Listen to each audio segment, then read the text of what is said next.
Napansin mo ba? Kapag mataba ka, iisipin nila na matakaw ka. Kapag payat ka naman, iisipin nila na may sakit ka. Kapag maayos ka magdamit, iisipin nila na nagyayabang ka. Kapag simple naman, sasabihin nila wala kang pambili. Kapag seryoso ka, nakaka-boring. Kapag funny ka naman, iisipin nila na immature ka. Kapag single ka, iisipin nila malungkot ka. Kapag successful ka, iisipin nila na mayabang ka.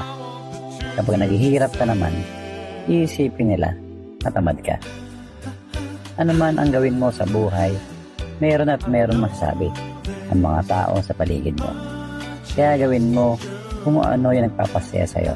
Basta wala kang tinatapakang tao at ito ay makakabuti para sa'yo.